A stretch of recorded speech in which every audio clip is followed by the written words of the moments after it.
Welcome to DRP education. આજના વિડીયોમાં આપણે ચક્રવૃદ્ધિ વ્યાજના બે ક્વેશ્ચન જોવાના છીએ। ક્વેશ્ચન આપેલો છે કે ₹15,000નું 10% લેખે 2 વર્ષનું ચક્રવૃદ્ધિ વ્યાજ શોધો। મિત્રો, ચક્રવૃદ્ધિ વ્યાજ તમારે શોધવાનું હોય ત્યારે તમે એક બેઝિક ફોર્મ્યુલાથી પણ ઘણીવાર ગણતરી કરો છો। એ ફોર્મ્યુલાથી પણ તમે એનો જવાબ લાવી શકો છો, પણ આપણે સમય બચાવવા માટે કોમ્પિટિટિવ એક્ઝામની અંદર શોર્ટ ટ્રિકનો ઉપયોગ કરી અને આવા ક્વેશ્ચનનો સોલ્વ કરીશું। ચાલો આ ક્વેશ્ચનને આપણે ઇઝીલી સોલ્વ કરીએ। સૌથી પહેલાં તમને અહીંયા 2 વર્ષની વાત કરી છે। 2 વર્ષનું ચક્રવૃદ્ધિ વ્યાજ શોધવું હોય તો તમારે એક ગુણોત્તર યાદ રાખવાનો છે। એ ગુણોત્તર છે 2 વર્ષનું ચક્રવૃદ્ધિ વ્યાજ શોધવું હોય ત્યારે હંમેશા આ ગુણોત્તર તમારે પહેલાં લખી દેવાનો 2/1। હવે આના પછીનું સ્ટેપ એવું છે કે તમને જે રકમ આપેલી છે એના 10% તમારે નીકાળી અને આની નીચે લખવાના। તો 15,000ના 10% કેટલા થાય? તો 15,000ના 10% ડાયરેક્ટલી પણ તમે ગણી શકો, 1500 જ થાય, પણ તમારે ગણવું હોય તો આ રીતે ગણી શકો, 15,000 ગુણ્યા 10 અને ભાગ્યા 100। આનું સાદુરૂપ આપવાથી 2 0 કટ કરીએ તો 1500 મળે છે, બરાબર। તો આ રીતે તમે ટકાવારી કાઢી શકો। તો હવે 15,000ના 10% જે નીકળ્યા એ તમારે અહીંયા 2 ની નીચે લખવાના। તો અહીંયા આવે છે 1500, પછી 1500 જે તમને મળ્યા એના ફરીથી તમારે 10% નીકાળવાના। તો 1500ના 10% કેવી રીતે નીકાળી શકો? તો 1500 ગુણ્યા 10 ભાગ્યા 100। આનું સાદુરૂપ આપવાથી ડાયરેક્ટલી સીધા 150 તમને જવાબ મળી જાય। તો 150 એ 1 ની નીચે લખવાના। હવેનું કામ એવું છે કે આ 2 ને તમારે 1500 સાથે ગુણી અને નીચે લખવાના। તો 2 ગુણ્યા 1500 એટલે કેટલા થાય? 3000। તો અહીંયા નીચે લખવાના 3000। પછી પ્લસ કરી અને આ 1 ને 150 સાથે ગુણી અને નીચે લખવાના। તો 150 થઈ જાય। આ બંનેનો સરવાળો કરીએ એટલે આપણો જવાબ આવી જાય 3000 અને 150 એટલે 3150 રૂપિયા। આ 3150 એ આપણું ચક્રવૃદ્ધિ વ્યાજ મળ્યું 2 વર્ષ માટે।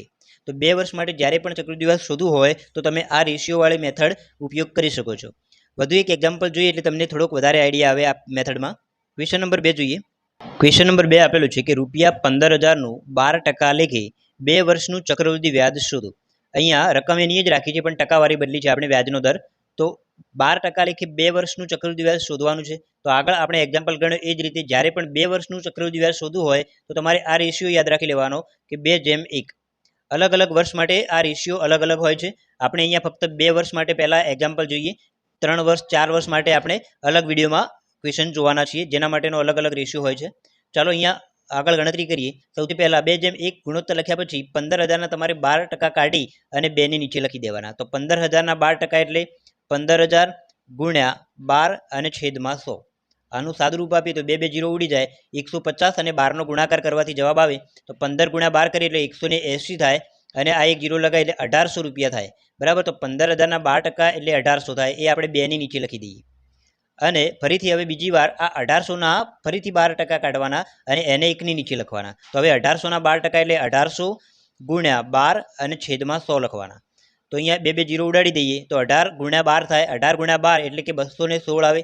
તો આ 216 એ તમારે 1 ની નીચે લખવાના, અહીંયા લખી દેવાના। હવે શું કરવાનું? તો આ 2 ને તમારે 18 સાથે ગુણી અને નીચે લખવાના 1800 સાથે।